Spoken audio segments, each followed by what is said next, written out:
Assalamualaikum teman-teman, gimana kabarnya? Kali ini kita akan belajar bersama tentang database dan kita akan fokus ke depannya nanti tentang SQL ya, atau SQL.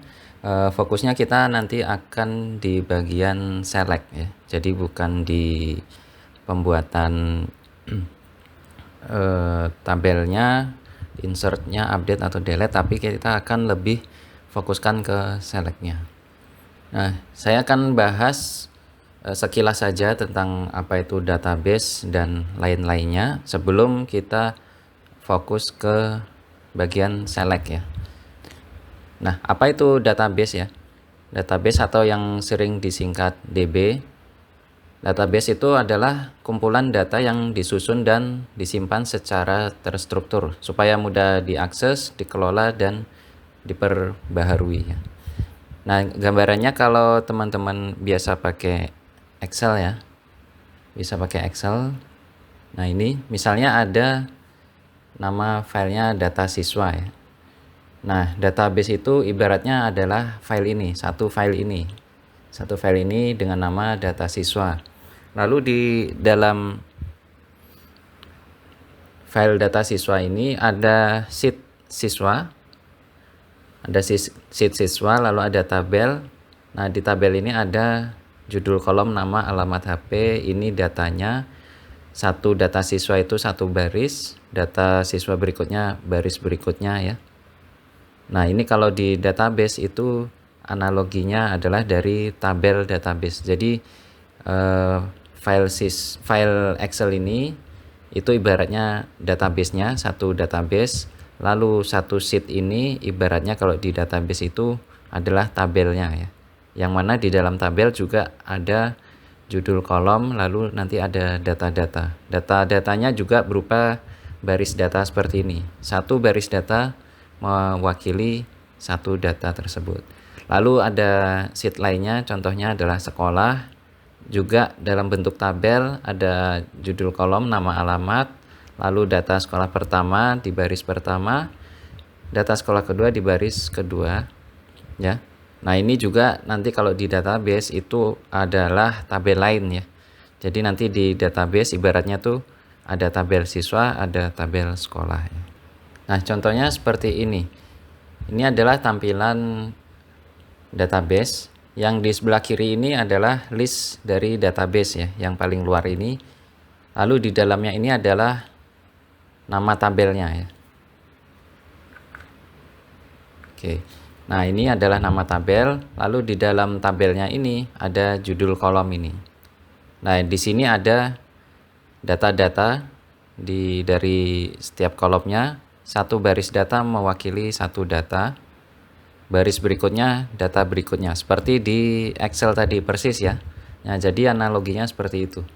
Jadi analoginya file ini adalah database-nya, sheet ini adalah tabel-tabelnya ya.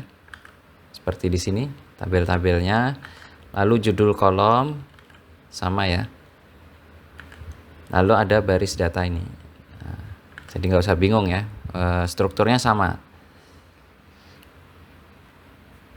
Oke, nah selanjutnya kita akan jelaskan sedikit tentang beberapa istilah ya. Yang pertama adalah DB. DB atau biasanya itu disingkat DB, maksudnya adalah database. Lalu berikutnya ada istilah SQL ya. SQL itu kepanjangannya adalah Structured Query Language.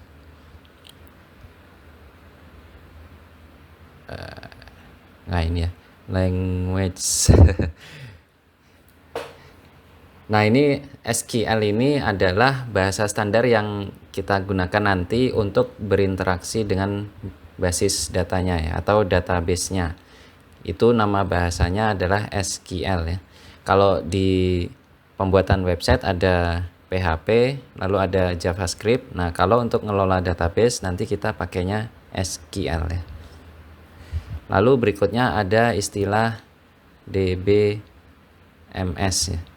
DBMS ini kepanjangannya adalah Database Management System.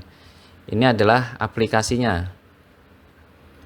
aplikasi untuk mengolah database. Nah, contohnya ada MySQL ya, dan lain-lain. Nah, yang kita gunakan nanti adalah MySQL. Jadi DBMS ini adalah aplikasinya, SQL ini adalah bahasanya, DB ini adalah database-nya. Lalu yang berikutnya ada istilah RDBMS. Nah, ini adalah DBMS yang menyimpan data dalam bentuk tabel yang saling terkait atau relasional ya. R-nya itu adalah relasional. Relasional DBMS ya. Jadi DBMS-nya kepanjangannya sama, R-nya adalah relasional. Jadi aplikasi untuk mengelola database yang sudah menerapkan relasi ya. Nah, contohnya MySQL ini juga sudah menerapkan relasi ya. Jadi di sini juga contohnya sama MySQL salah satunya ya. Nah, kalau DBMS ini selain MySQL ada lagi yang contohnya adalah NoSQL ya. Nah, kalau yang NoSQL ini tidak menerapkan RDBMS ini ya, tidak menerapkan relasional. Kalau yang menerapkan relasional itu contohnya MySQL. Oke. Jadi kita simpulkan lagi, DB itu adalah database-nya yang ngumpulin datanya, SQL bahasanya untuk ngelola database, DBMS ini aplikasinya untuk ngelola database, RDBMS itu aplikasi yang mengelola database secara relasional ya. Jadi antara tabel satu dengan lainnya itu ada keterkaitannya, bisa dihubung-hubungkan gitu. Jadi kita bisa ngambil data dari tabel lain, di join-joinkan gitu. Oke.